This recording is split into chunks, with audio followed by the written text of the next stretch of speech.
Bilisan nyo na, Claudio. Kailangan natin puntahan ang lagusan at maisara.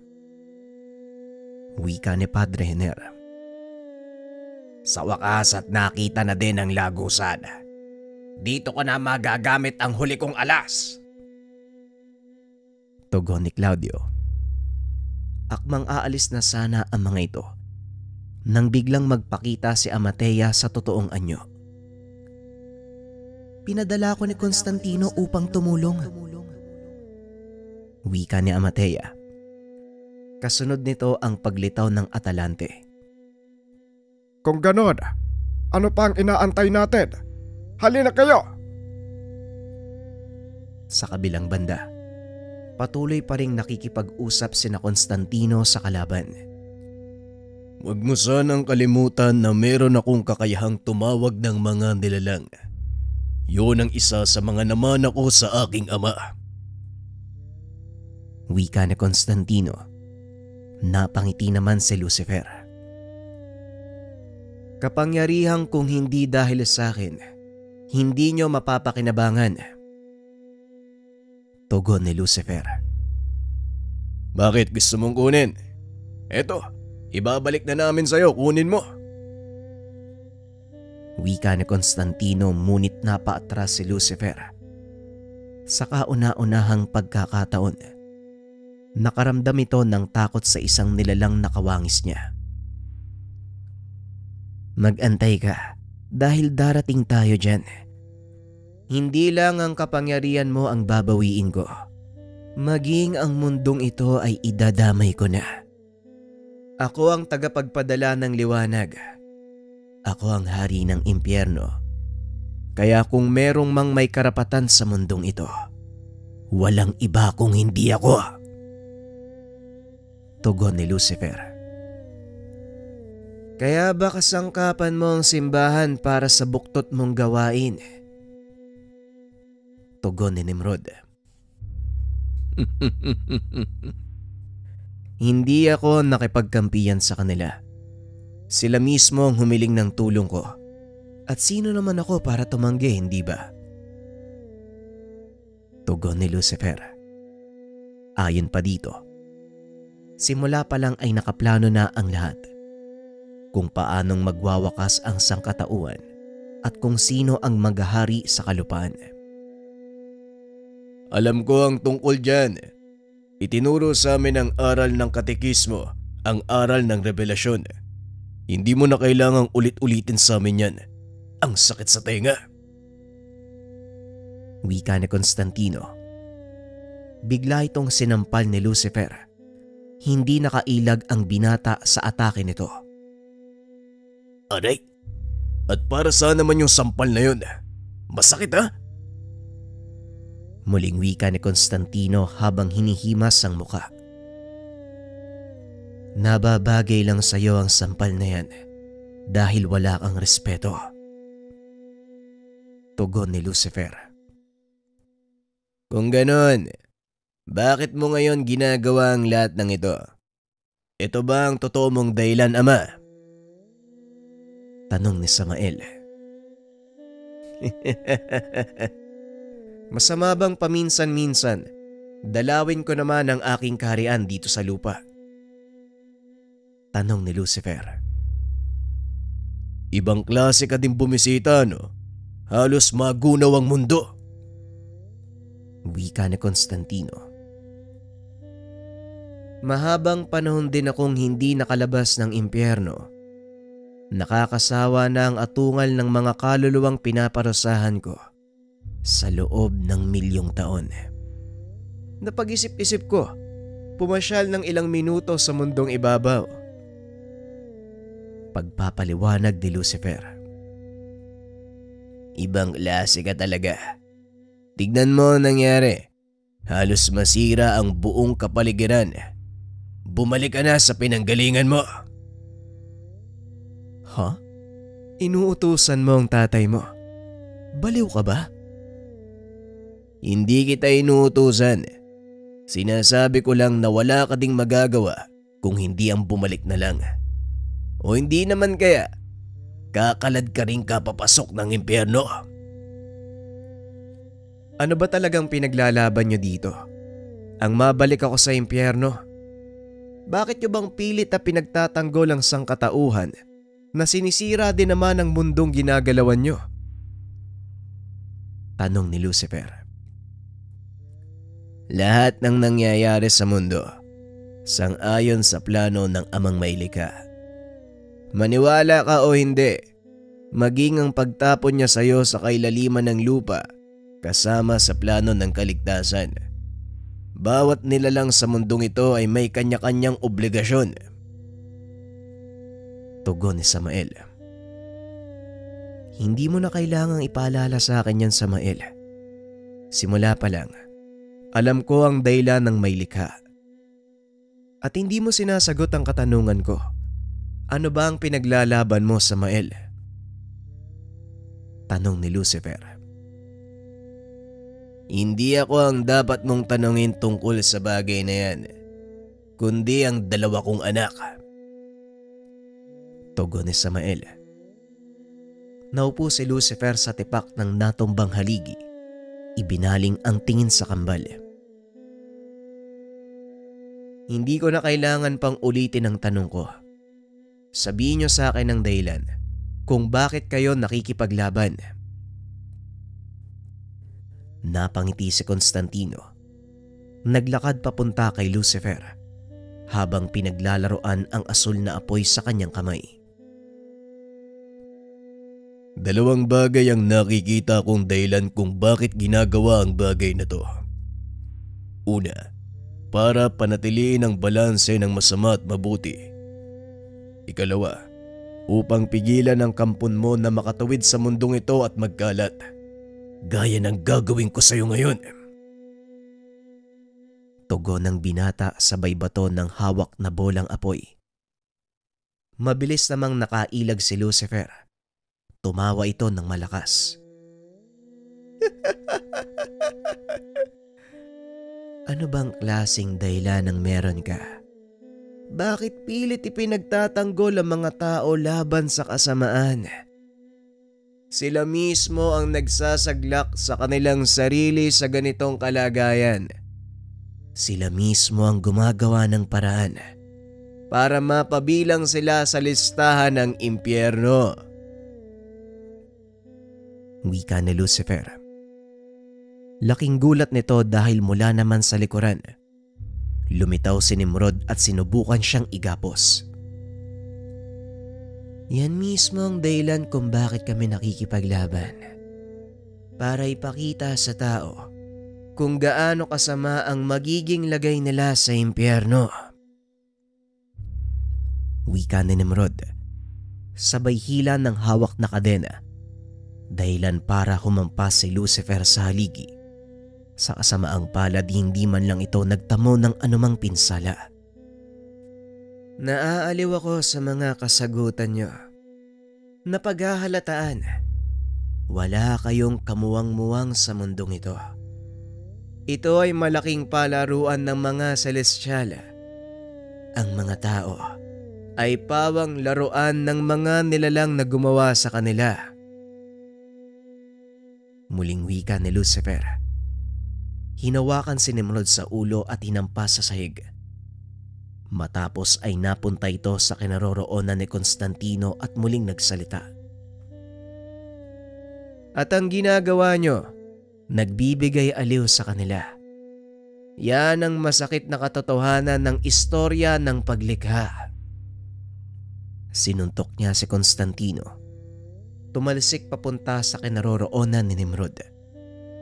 Marahang tumayo ang kambal at muling sumugod. Hindi ko malaman kung bakit may mga kagaya nyo na patuloy na nagbubulag-bulagan sa mga nangyayari. Pilit na pinapaniwala ang sarili sa isang malaking kasinungalingan. Wika ni Lucifer habang sinasalo ang mga suntok ni Constantino at Nimrod. Kahit anong gawin ng kambal, hindi nila magawang sugatan ang kalaban. Sabay na tumalon palayo ang dalawa para mag-isip ng bagong atake. Walang silbi ang kanilang mga suntok. Sinasalo lang ito ni Lucifer o hindi kaya naman iniilagan. Ano ang susunod nating gagawin, Constantino? Hindi umuobra ang pisikal na atake sa kanya. Kung mahanap ko lang sana ang kainaan ng isang... Wika ni Nimrod. Natigilan ito nang biglang maalala ang isang bagay tungkol sa kalaban. Samantalang sa kabilang dako naman, patuloy na nakikipagsagupaan sina Padre Jenner, Claudio, Amanda na nasa katauhan ni Amatea. Palapit ang mga ito sa nagbukas na lagusan mula sa impyerno. Mula naman sa kinaroroonan, tanaw nila ang napakalaking butas. Mahabaging langit, paano natin mapipigilan ang paglabas ng mga nilalang mula sa ganyang kalaking lagusan? Tanong ni Padre Jenner nang makita ang lagusan. Paisa-isang lumalabas ang mga demonyo. Nasa bandang itaas na ng butas ang pangkat ng mga gargoyles sa pangunguna ng kanilang patriarka. Pilit na pinipigilan ng mga ito ang anumang nilalang na lumalabas mula sa butas. Tutulong kami ni Amatea sa mga gargoyles. May ilang mga nilalang ang nakakalagpas. Kailangan nyo silang pigilan bago makarating sa bayan. Wika ni Amanda. Walang problema. Kami na ng mga kasamaan ko ang bahala. Padre Jenner, maiwan na muna kita. Tugon ni Claudio. Humiwalay ng daan ang mga ito papunta sa ilang nilalang na tumatakbo papunta sa bayan. Mag-iingat ka, Claudio. Naway patnubayan ka ng Diyos. Nang makalapit ng husto sa lagusan, nagsimulang gumawa ng pananggalang ang pare. At dahil napakalawak ng sakop ng portal, alam ni Padre Jenner na matatagalan siya bago tuluyang malikop ng kanyang depensa ang buong lugar. Mula naman sa itaas, natatanaw ni Amanda ang mismong lagusan.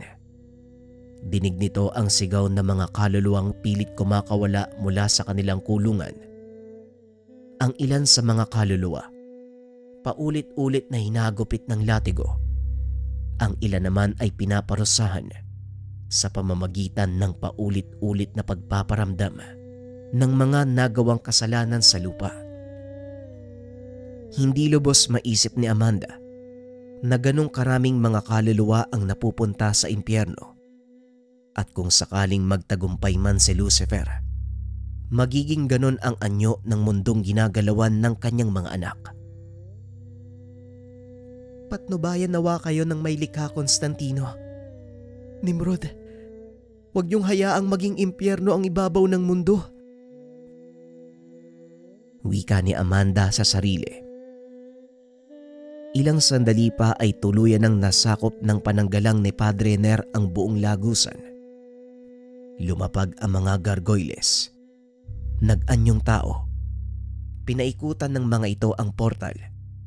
Nagsimulang mag-usal ng mga inkantasyon upang maisra ito. Samantalang sa panig naman nila Claudio, sinimulan nila ang pagbuksa sa mga demonyong nagkukumahog na makarating sa bayan upang makapaminsala. Mga kasaba, kailangan silang mapigilan dahil sa oras na marating nila ang mga bayan, mas malaking problema ang haharapin natin. Wika ni Claudio. Kasalukuyan silang nakikipaglaban sa mga nilalang. Alam nilang wala silang panama dahil sa kakulangan ng bilang.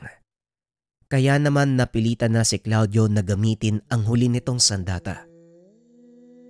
Humanap ng tahimik na lugar si Claudio. Naupo at naglabas ng punyal. Sinugatan ng kanyang pulso at gamit ang dugo. Nagsagawa ng ritual sa pakikipagkasundo. Hindi ko alam kung sino o anong nilalang ang matatawag ko mula sa ritual na ito. Pero ako'y nagsusumabo. Kayong mga kataas-taasang nilalang nanananahan sa kalikasan. Dinggin niyo ang aking pagtawag. Ito na ang oras ng inyong pagbagon. Wika ni Claudio. Nagliwanag ang ginawa nitong pentagramo. Pumaibabaw sa kalangitan. Napalingon si Padre Ner at Amanda nang makita ang malaking haligi ng liwanag. Unti-unti itong lumawak hanggang nagmistulang tanghaling tapat ang kalagitnaan ng madilim na gabi. Naramdaman ni Padre Ner ang marahang paggalaw ng mga halaman sa paligid. Maging ang sanga ng mga puno ay tila kusang kumikilos mula sa mga bato. Naglabasan ang iba't ibang uri ng nilalang na ang katawan ay gawa sa elemento ng lupa. At sa mga puno naman, naglabasan ang mga nilalang na mula naman sa elemento ng kahoy. Maging ang matataas na uri ng engkanto, naglabasan na din mula sa mga lagusang lumilitaw. Ito ang totoong kapangyarihan ni Claudio. Hindi ko lubos sa kalain na ganito kalakas ang kapangyarihan ng kaibigan ni Constantino. Delikado ang ginagawa niya dahil sa oras na hindi sumang-ayon sa kasunduan ng mga nilalang na ito, paniguradong malaking problema na naman ang lilitaw. Wika ni Padre Ner. Anong ibig mong sabihin, Padre? Hindi ba malaking tulong ang paglitaw ng mga elemental? Tanong ni Amanda habang paikot-ikot sa himpapawid. Tama ka, malaking tulong nga ang mga elemental. Ngunit sa oras na hindi maging sapat ang dahilan ng tumawag sa kanila, maaaring malagay sa peligro ang mga tao. Dahil tatangkain ng mga itong sakopin ng mundong ibabaw. Tugon ni Padre Ner. Napansin ni Constantino ang biglaang pagbabago ng daloy ng enerhiya. Nakita ang iba't ibang elemento na nagkalat. Naloko na. Ginamit ni Claudio ang kasunduan. Hindi talaga nag-iisip yung tao na yun eh. Alam niya ang kakalabasan ng ganitong uri ng ritual pero pinagpatuloy pa din niya. Wika ni Constantino. Umasa na lang tayong alam ni Claudio ang gagawin. Isa pa, malaking tulong din para sa atin ang ginawa niya. Maitutuon natin ang pansin sa isang to. Tugon ni Nimrod habang nakatitig kay Lucifer. Anong pinagbubulungan niyo? At saka bakit parang nakikialam ang mga elemental? Akala ko ba, hindi sila pumipili ng papanigan? Magiging masaya ang labang ito. Hindi ko inaasahan na maaaliw ako ng gusto. Wika ni Lucifer. Magpakasaya ka. Ito na ang huli mong pagkakataon na masilayan ng mundong ibabaw. Dahil kakalad ka rin kita papunta sa impyernong pinanggalingan mo. Wika ni Constantino. Napansin ng dalawang wala si Samael sa paligid. Hindi na din maramdaman ang presensya nito. Ayos. Mukhang nadawag ang magaling nating ama. Talagang tumakas sa kalagitnaan ng malaking gulo. Wika ni Nimrod. Hindi tumakas si Samael.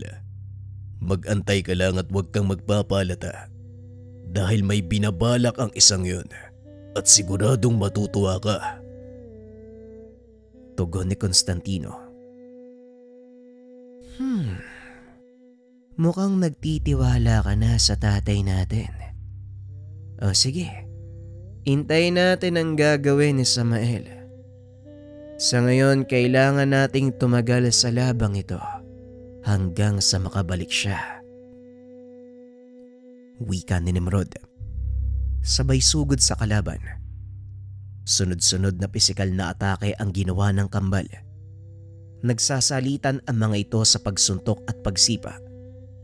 Bagaman alam nila na walang magagawa ang ganong uri ng pakikipaglaban, pilit nilang inililihis ang atensyon ni Lucifer para hindi mapansing wala na si Samael. Ngunit hindi rin nagtagal. Naramdaman nito na wala na ang presensya ng prinsipe. Oh, nasan yung magaling yung ama? Mukhang naduwag na yata si Samael. Iniwan kayong dalawa. Wika ni Lucifer. Malamang tama ka. Pero hindi namin kailangan ng tulong niya para pabagsakin ka. Tugon ni Constantino. Isang malakas sa suntok ang sumalubong sa kanilang dalawa ni Nimrod. Kapwa tumalsik sa malayo ang mga ito. Ngunit muli ding tumayo at sumugod. Unti-unti nang nararamdaman ni Nimrod ang pagod. Maging si Constantino, ramdam na ang panghihina ng katawan. Unti-unti na akong nawawalan ng lakas, tol. Mukhang hanggang dito na lang talaga tayo. Wika ni Constantino. Ramdam ko na din ang panghihina, Constantino. Pero wala tayong magagawa. Kailangan nating pigilan ang isang to. Tugon ni Nimrod. Ano na ang nangyayari sa dalawa kong apo? Mukhang bumabagal yata yung pagkilos nyo. Huwag nyo sabihing susuko na kayo. Sandali lang ha. Medyo napapagod din ako eh. Habang nagpapahinga, mas maganda siguro makipaglaro muna kayo sa alaga ko. Wika ni Lucifer. Lumabas mula sa kanyang anino, asong may 3 ulo. Sumugod ito papunta sa kinaroroonan ng dalawa. Sa hindi inaasahang pagkakataon lumitaw sa harapan nila si Atalante. Sinalubong ang nilalang. Sinalubong ang alaga ni Lucifer. Kinuha naman ang kambalang pagkakataon para makabawi ng lakas. Gamit ang kakayahan ni Nimrod, gumawa ito ng pananggalang upang ikubli ang presensya nila ng kakambal. Ilang minuto lang ang kayang itagal ng sabulag na ito, Constantino. Kaya mag-isip ka na ng susunod nating gagawin bago pa tuluyang mawala ang epekto ng sabulag ko. Wika ni Nimrod. Oo na. Eto na, nag-iisip na. Tugon ng kambal. Kaso nga lang wala na itong maisip na paraan. Halos lahat ng nalalaman ay nagamit na sa pakikipaglaban kay Lucifer. Ni isa sa mga ito ay hindi umubra. Maliban na lang sa isa. Naaalala mo ba yung asul na apoy na ginamit ko kay Demus? Tanong ni Constantino. Naaalala ko. Pero hindi uubra kay Lucifer ang ganong atake. Sa kanya nang galing ang kapangyarihang yon. Tugon ni Nimrod. Alam ko. Pare-pareho silang mga celestial, hindi ba? Kung tumalab kay Demus ang apoy, bakit hindi natin subukan sa kanya? Wala namang mawawala, tol eh. Mas mabuti nang sumubok tayo kaysa mamatay ng walang ginagawa. Muling wika ni Constantino. Kailangan mong mag-ipon ng sapat na enerhiya upang gumawa ng bolang asul na apoy. Gamitin mo ang natitirang 2 minuto ng sabulag ko. Kakayanin ba? Tanong ni Nimrod. 1 minuto lang ang kailangan ko. Tugon ng kakambal. Hinayaan nitong mag-ipon ng enerhiya si Constantino habang pinapanatili ang sabulag. Makalipas ang 1 minuto, nakabuo ng maliit na bola ng asul na apoy si Constantino. Halos kasing laki ito ng kanyang kamao. Kaya naman nag-alala si Nimrod na baka hindi ito umubra. Yan na ba yun, Constantino? Mukhang hindi gagana yung plano mo. Tanong ni Nimrod. Magtiwala ka lang sa akin. Kailangan kong makalapit sa kanya ng gusto para maibaon ang bolang ito sa dibdib niya. Tugon ni Constantino. Ako nang bahala doon. Sa oras na ibaba ko ang sabulag, magtago ka sa likod ko. Gagawa ako ng butas sa kanyang depensa para makapasok ka. Wika ni Nimrod. Ilang segundong nakalipas. Tuluyan nitong ibinaba ang kanyang sabulag. Laking gulat ni Lucifer. Biglang lumitaw ang binata sa kanyang harapan. Sinuntok siya sa pisngi. Matapos ay kagad naglaho si Nimrod. Nanlaki mga mata ni Lucifer dahil nakaumang sa harap niya ang kamay ni Constantino na may hawak na asul na bolang apoy. Eto! Lunukin mo ng buo! Wika ni Constantino. Sabay dikit ng apoy sa dibdib ng demonyo. Napasigaw ito sa sobrang sakit. Mabilis namang nakalayo si Constantino dahil biglang natupok ang katawan ni Lucifer. Napangiti si Constantino dahil nagtagumpay ang plano. Magaling, Constantino. Gumana ang plano mo. Huwag ka munang magdiwang. Hindi pa tayo tapos. Pansamantalang pinsala lang ang maaaring idulot nito sa kanya. Alam mo kung gaano kalakas ang kapangyarihan ng isang yan. Wika ni Constantino. Matatagalan siya bago makabawi. Tignan mo, halos matupok maging ang mga buto niya. Tugon ni Nimrod. Nakikita ko at alam kong matagal maghilom ang ginawa nating pinsala. Sapat na oras para antayin ang pagbabalik ni Samael. Pag-uusap ng dalawa.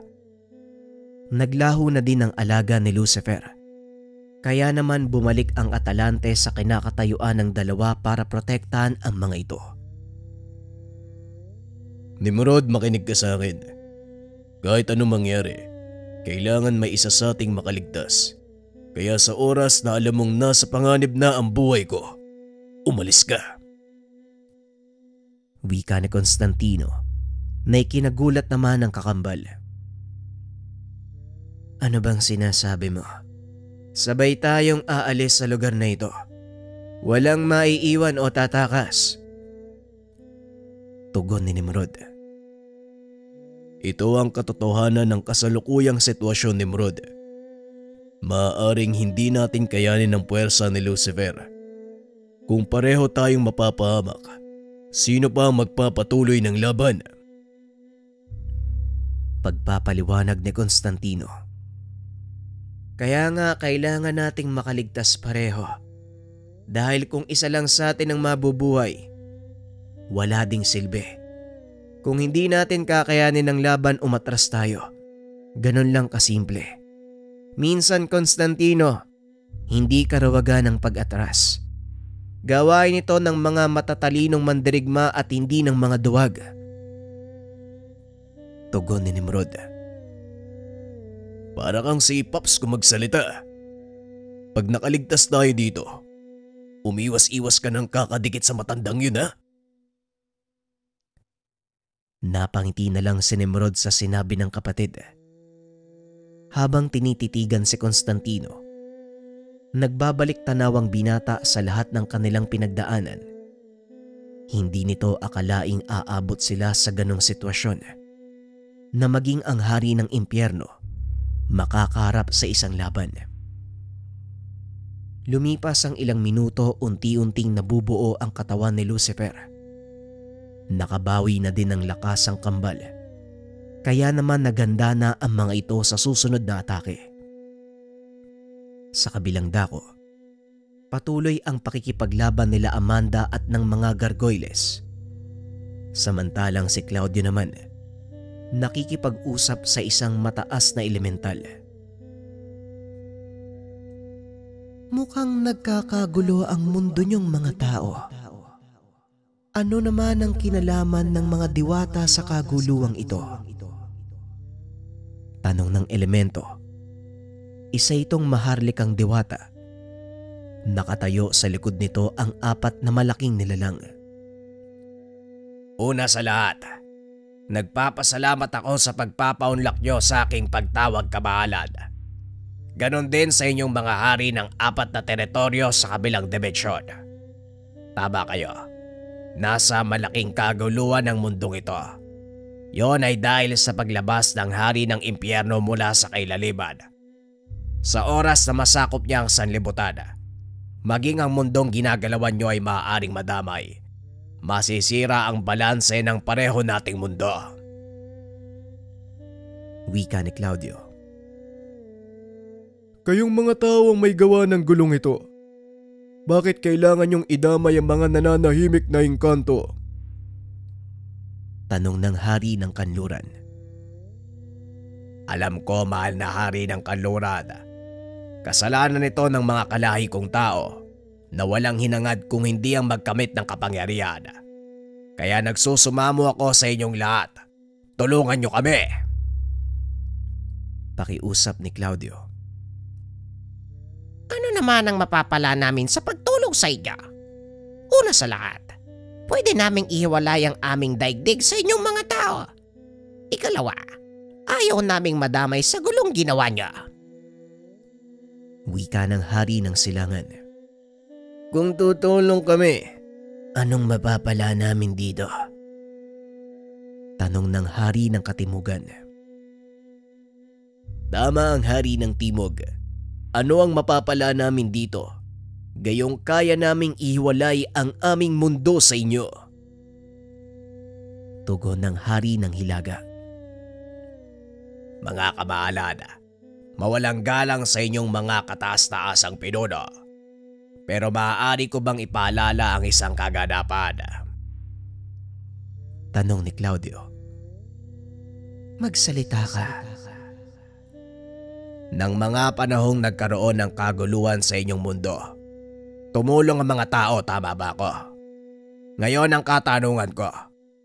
Narinig niyo ba ang mga taong ito na magtanong kung anong mapapala nila sa pagtulong? Hindi naman, di ba? Bakit kaya? Ikaw higit kanino man sa apat na pinunong kasama mo, Haring Diwata, ang makakasagot sa tanong na yan. Biglang nagkatinginan ang 5 pinuno. Muling ibinaling ang atensyon kay Claudio. Nga pala, kabilin-bilinan ng lolo Gascon ko bago siya mamatay. Nagamitin ko daw ang bagay na ito kung sakaling umabot sa puntong wala na akong pagpipilian. Muling wika ni Claudio habang hawak ang isang gintong balahibo. Nanlaki ang mga mata ng mga hari ng diwata. Kilala niya ang balahibong iyon. Yan ang balahibo ni Apo Remus. Paanong napunta sa iyo ang sagradong gamit na yan? Tanong ng hari. Gaya ng sinabi ko, ipinagkaloob sa akin ni Lolo Gascon. Ngayon kung ayaw niyong maniwala, mabuti pang gamitin ko na lang to. Itinaas ni Claudio ang kamay na may hawak ng gintong balahibo. Ngunit ang totoo, hindi niya alam kung paano ito gagamitin. Nagsipag-atrasan ang 4 na hari, maliban sa hari ng mga diwata. Pakiusap.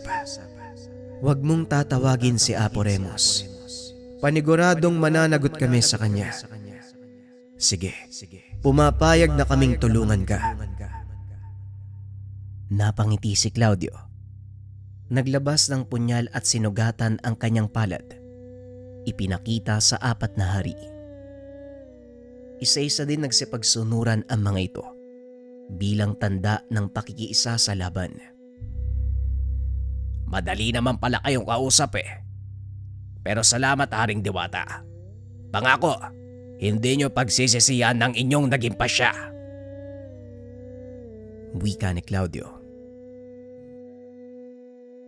Bilisan mo na. Sabihin mo sa amin kung ano ang gagawin. Wika ng hari ng silangan.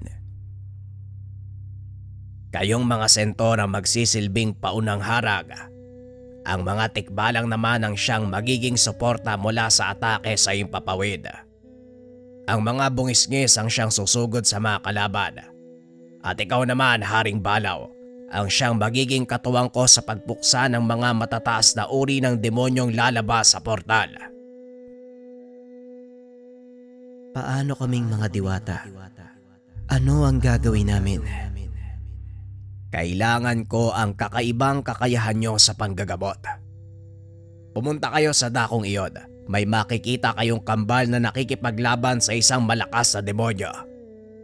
Pakiusap. Gamitin nyo ang inyong kapangyarihan upang pagalingin ang anumang pinsala mula sa katawan nila. Kamahalan, ang kambal na yon ang pag-asa naming mga tao. Kaya pakiusap, tulungan nyo sila. Masusunod, Apo ni Gascon. Tayo na mga diwata. Mabilis na umalis ang hukbo ng mga diwata sa lugar. Ang mga naiwang elemental, kanya-kanya din ng puntahan sa kanilang mga pwesto. Mga demonyo pala ang makakalaban natin. Kayong lahat walang magpipigil ng lakas. Pakawalan nyo 100% sa bawat atake. Nagsigawan ang mga tauhan ng hari ng mga sentor. Haring Balaw, marami akong naririnig na magandang bagay tungkol sa iyo. Alam kong likas kang matulungin, kaya nagpapasalamat ako sa pagdating mo. Wika ni Claudio. Wala lang akong magawa sa ngayon at gusto kong makipagbugbugan. Kaya ako nandito. Hindi mo kailangan magpasalamat. Wika ni Haring Balaw. Nagsipagsugod ang mga ito papunta sa mga demonyong nagkalat sa lugar. Gaya ng sinabi ni Haring Sentor, wala ni isa sa kanilang mga sundalo ang nagpigil sa pag-atake. Ramdam sa paligid ang malakas na pagyanig sa bawat suntok, tadyak, hataw ng kanilang sandata sa mga nilalang mula sa impyerno. Habang nangyayari ang labanan, nakita ng hari ng mga diwata sina Constantino at Nimrod. Nakaupo sa isang sulok habang binabantayan ng Atalante. Napatingala ang nilalang at umangil ng malakas. Napatingin si Nimrod sa direksyon kung saan nakatingin ang Atalante. Nakita nito ang unti-unting pagbaba ng mga nagliliwanag na nilalang. Kayo ba ang kambal na sinasabi ni Claudio? Naparito kami upang tumulong. Wika ng hari ng mga diwata. Tignan mo nga naman. Akalain mo yun, nagtagumpay si Claudio. Tugon ni Constantino habang pilit na tumatayo. Ano ba ang nangyari sa kalaban niyo? Bakit hindi siya umaatake? Tanong ng hari. Pansamantalang naparalisa ang katawan niya dahil sa ginawang atake ng kakambal ko. Ngunit ilang minuto lang, muli na naman siyang mabubuo at paniguradong magpapakawala ng matinding puwersa. Nga pala, yung nilalang na yan, walang iba kung hindi si Lucifer. Teka, nagbibiro ka ba? Seryoso ko. Ang kalaban namin, hari ng impyerno. Walang nasabi sa akin ang apo ni Gascon. Pero nandito na kami, kaya wala nang dahilan para umatras. Manatili kayo sa inyong kinakatayuan habang pinapagaling ko ang inyong mga pinsala. Mga diwata, protektahan ang paligid ng dalawang ito. Huwag niyong hayaang makapasok ang anumang atake mula sa kalaban. Wika ng hari. Sinimulan niya ang paggamot sa pinsala ng dalawang binata. Samantalang si Lucifer naman, unti-unti nang bumabalik sa dati. Ano tong nakikita ko? Talagang punong-puno kayo ng sorpresa. Hindi ko nagustuhan ang huli niyong ginawa. Mga lapastangang apo. Wika ni Lucifer. Apo, tama ba ang narinig ko? Apo kayo ng kalaban natin. Tama ang narinig mo. Lolo namin ang hari ng impyerno. Ay nako, tama nga ang sinabi niya. Punong-puno nga kayo ng sorpresa. Ano pa ang susunod kong malalaman? Si Samael ang tatay nyo. Tama po kayo. Si Samael nga ang ama namin. Pambihira. Away pamilya ang pinasok ko. Pero ano pa nga bang magagawa? Nandito na to eh. Pasensya na. Pero hanggang panggagamot lang ang kaya naming maitulong. Hindi kami pwedeng makialam sa away nyo. Ginamot mo kami, kaya ang ibig sabihin nun kakampi ka namin. Paanong hindi ka makikialam? Tugon ni Constantino. Sinaway naman ito ng kakambal. Pwede ba, Constantino? Huwag kang pilosopo. Mamaya niyan, bawiin niya yung tulong sa atin eh. Wika ni Nimrod. Nanahimik naman si Constantino. Ilang sandali pa naglakad na si Lucifer papunta sa kanilang kinakatayuan. Nanlaki mga mata ni Nimrod. Sinubukan itong magtaas ng depensa pero hindi nito magawang ikilos ang mga kamay. Kami na ang bahala. Magpagaling kayo. Wika ng hari, sabay bunot ng kanyang espada. O Engkanto, Sigurado ka bang gusto mong labanan ng hari ng impyerno? Wika ni Lucifer. Mukhang alam ko na kung saan nagmana ng kakitiran ng utak ang isa sa mga apo mo. Nakatayo na ako sa harap mo. Ano pa sa tingin mo ang ginagawa ko? Wika ng hari. Tignan natin kung kaya mong panindigan ang mga sinabi mo. Baka nakakalimot ka. Sa akin ang galing ang kapangyarihan yung mga elemento. Wika ni Lucifer. Yan din ang akala ko. Ilang daang taon akong naniwala sa kasinungalingan na yan. Hanggang sa isang tao ang nagbukas ng aking isipan sa katotohanan na ang kapangyarihan naming mga diwata ay mula sa may likha. Tugon ni Haring Ragon. Kung hindi dahil sa rebelyong pinamunuan ko, wala ka sa kinakatayuan mo ngayon. Tampalasang hari. Ano naman ang gusto mong gawin ko?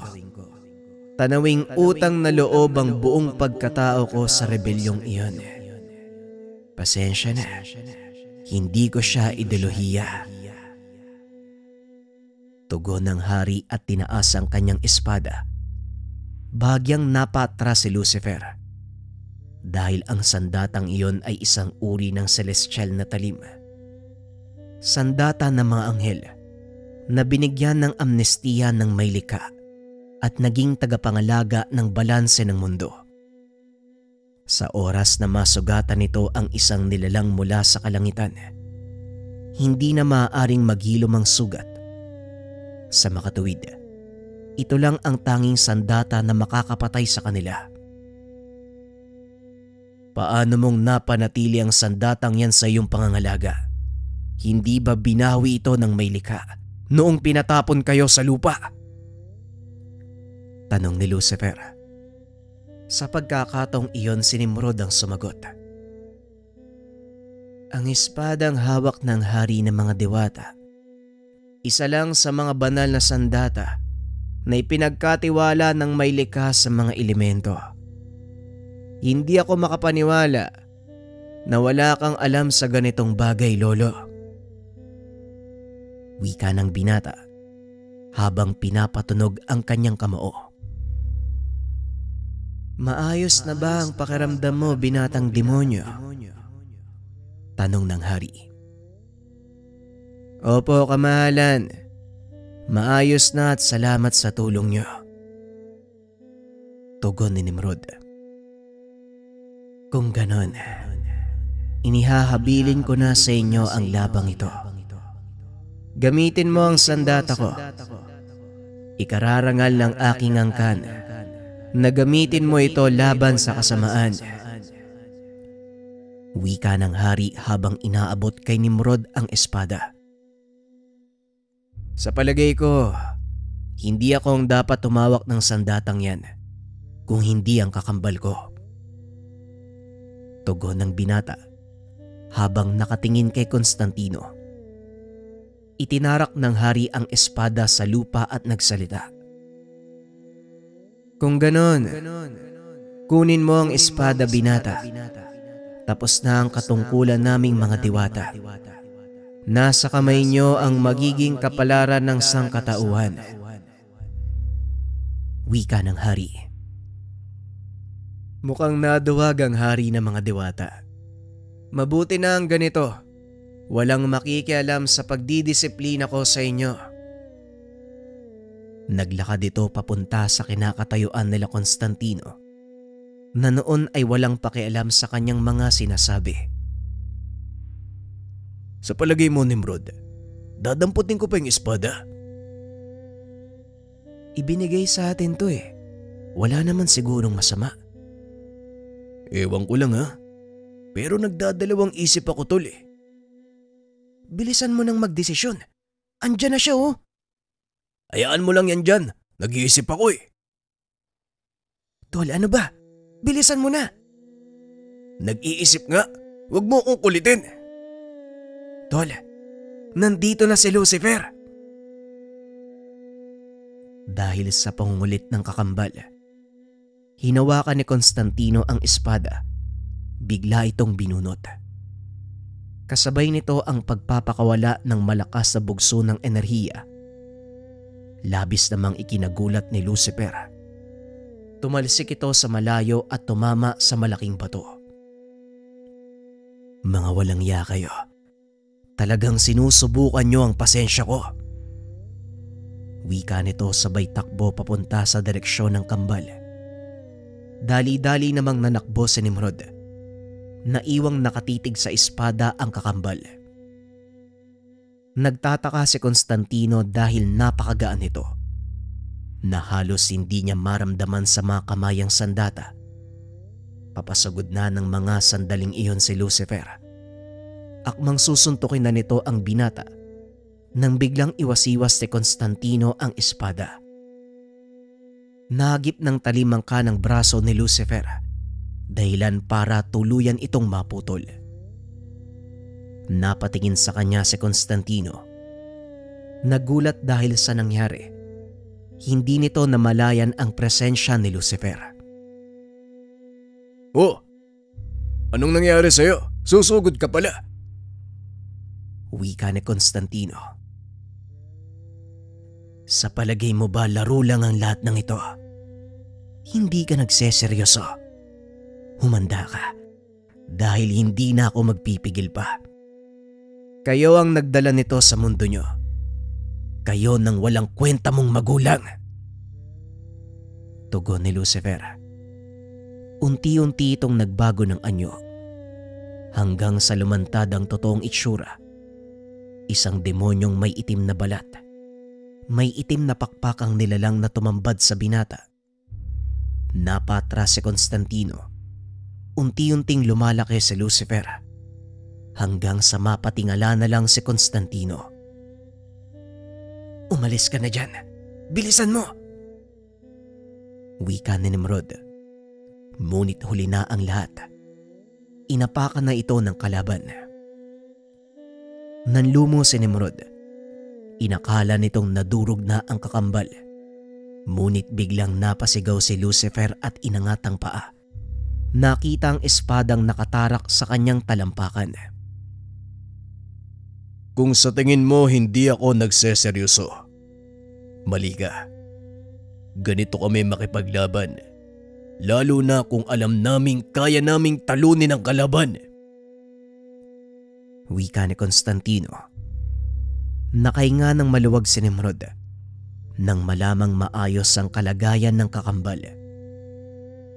Tumalon pa itaas si Constantino.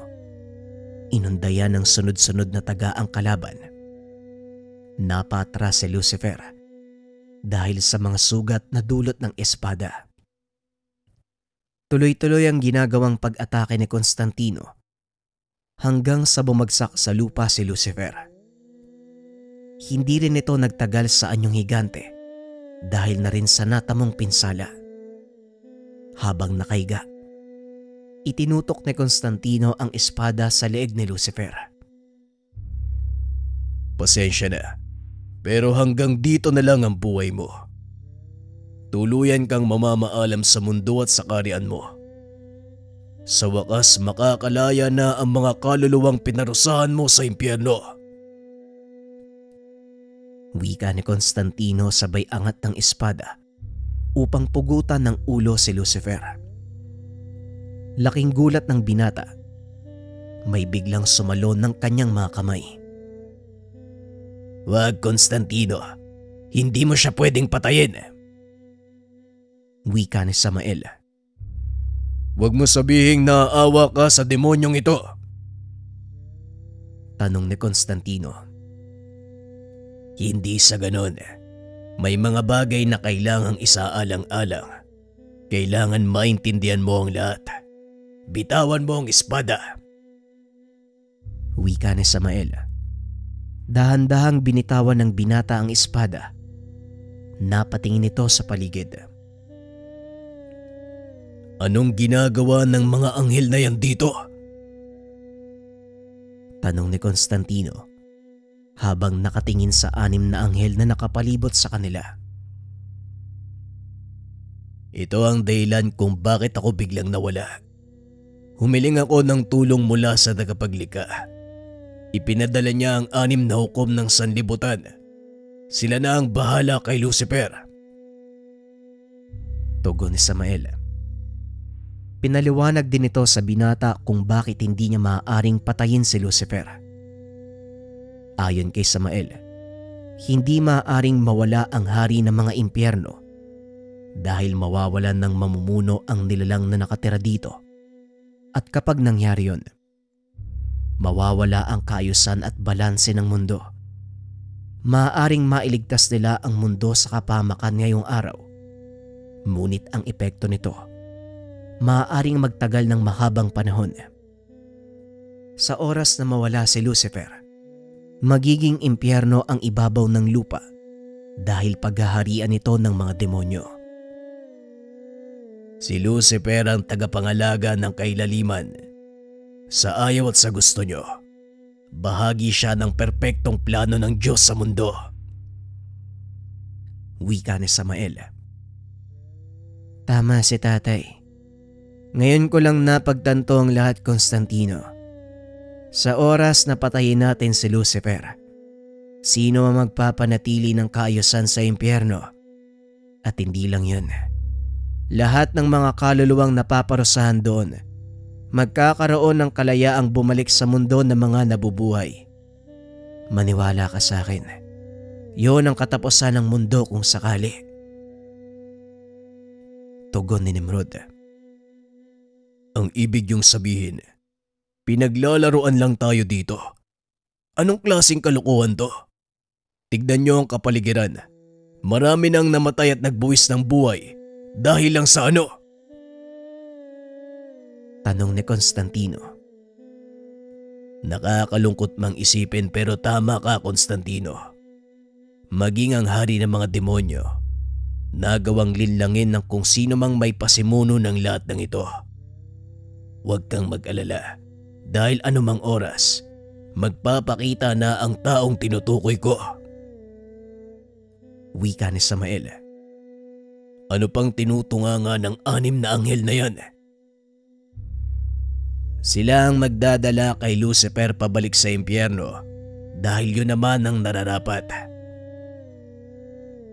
Tugon ni Samael. Sa hindi malamang dahilan, nakaramdam ng awa si Constantino sa hari ng impyerno. Nagpagod tayo dahil lang sa kagagawan ng isang tao. Sa oras na makita ko siya, wala kong ititira. Uubusin ko ang lahat ng natitira kong lakas para gulpin siya. Wika ni Constantino. Biglang may tumawa ng malakas. Mula sa loob ng sirang simbahan, nanlaki ang mga mata ng lahat dahil ang taong iyon, walang iba kung hindi ang kasalukuyang punong obispo. Sa kabilang dako, laking gulat ni Claudio. Biglang nag-atrasan ang mga demonyong kalaban. Bumalik sila sa portal at kusa itong nagsara. Teka, anong nangyayari? Bakit nagsasara ang portal? Nagtagumpay ba tayo, Amanda? Tanong ni Claudio. Mukhang gano'n na nga, Manong. Halika, pumunta tayo kay na Constantino. Tugon ni Amanda. Ilang sandali lang ay nakabalik na sila sa basilika. Nagulat sa nakita. Mabaging langit. Anong nangyari dito? Bakit may mga anghel? Tanong ni Claudio.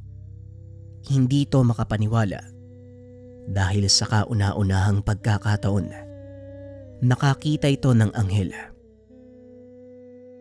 Nagtagumpay nga ang plano ni Samael, Manong Claudio.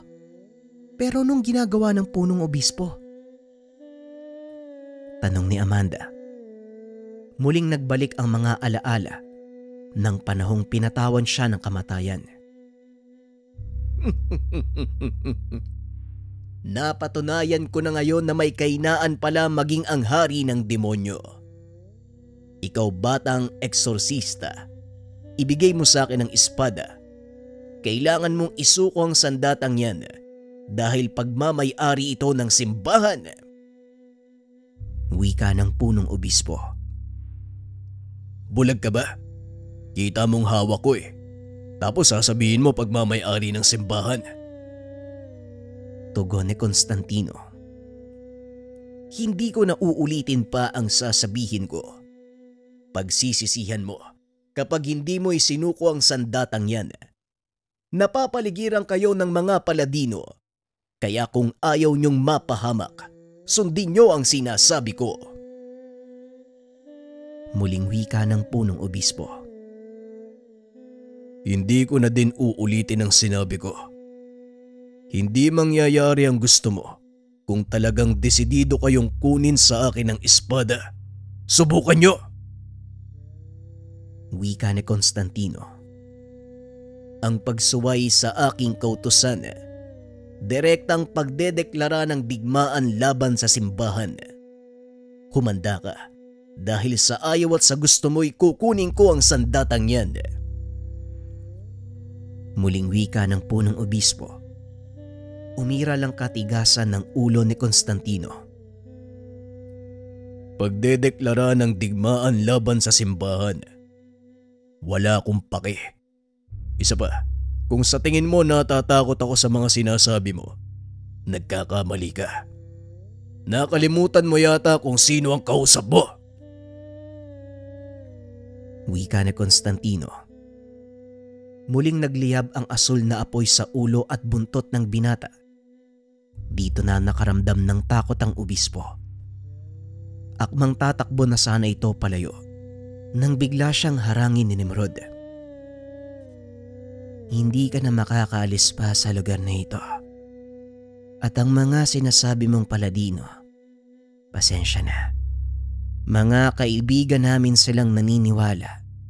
Inosente kami sa krimen na binibintang mo.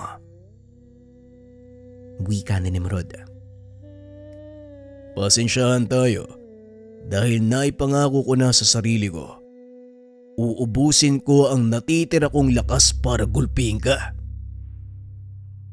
Itinarak ni Constantino ang hawak na espada sa lupa. Pinagsusuntok ang obispo. Hindi huminto ang binata hanggat hindi bumabagsak ang kanyang kalaban. Yan ang bagay sa'yo. Hindi kita papatayin dahil gusto kong magsilbi kang ehemplo sa mga taong kagaya mo. Wika ni Constantino. Matapos ay bumagsak ang binata. Kasunod nito ay nawalan ng malay si Nimrod. Ilang sandali pa, maging si Constantino ay nawalan ng malay. Nang magising, nagbalik na ito sa anyong tao. Anong nangyari nung nawalan ako ng malay? Teka, nasaan si Pops? Tanong ng binata. Maya-maya ay narinig ng mga itong sumisigaw si Padre Jenner. Nandito ako! Ay pasensya na, natagalan ako sa pagsunod. Gawa ng nakaidlip ako paggising ko wala nang mga kalaban. Wika ng pare. Napangiti na lang si Constantino. Masaya ang binatang nasa maayos na ang lahat. Matapos ang kaguluhang iyon, muling ibinangon ng mga naiwang eksorsista ang basilika. Naging himpilan din ito ng mga gargoyles. Samantalang sina Constantino naman ay piniling bumalik sa bansa. Mabuti na lang at hindi nangyari dito ang laban. Malamang malaking pinsalang madudulot nun. Oo nga, buti na lang talaga. Tay, anong balak nyo ngayon? Siguro kailangan ko munang magpalamig. Isa pa, ilang siglo na din ang nakalipas. Maraming nagbago sa mundong ito Kaya mag-ikot muna ako kasama ang inyong ina. Tugon ni Samael. Bahala ka sa buhay mo. Basta nandito lang kami ni Nimrod sa monasteryo. Huwag kang gagawa ng anumang gulo. Kakalbuin kita. Wika ni Constantino. Napakamot na lang sa ulo si Samael. Pasensya na po, tay. Ganyan talaga magsabi ng mag-ingat ka si Constantino. Ingat ho kayo. Nandito lang kami sa monasteryo. Wika na ni Nimrod. Maraming salamat mga anak. Kayo din, siguraduhin niyong palaging tama ang pipiliin niyo. Tugon ni Samael. Sa paglipas ng mga taon, hindi na muli pang natagpuan si Samael. Matapos itong umalis sa monasteryo, hindi na siya bumalik pa. Kasakasama nito ang alagang Dryad at Atalante ni Constantino. Ginawa ito ni Samael para makapamuhay ng normal ang kanyang mga anak. Lalo pat tapos na ang digmaan laban sa mga demonyo. Lumipas ang maraming taon, nagpatuloy sa pag-aaral ang dalawa. Kapwa nakapagtapos sa kursong pinili. Nagpatuloy si Nimrod bilang pare. Pinangasiwaan ang kanilang monasteryo. Samantalang si Constantino naman, naglingkod bilang pulis sa kanilang bayan. Ang mga taong nadamay sa Roma, tuluyang nawala ng alaala sa mga nangyari. Sa tuwing bumibisita ang kambal sa lugar, hindi maiwasang maalala ang mga kaganapan nung mga panahong nakaharap nila si Lucifer. Muntik nang magunaw ang mundo nung araw na yun, tol. Mabuti na lang, nagawa ng paraan. Tama ka, Constantino. Pero alam kong hindi pa nagtatapos dito ang laban natin.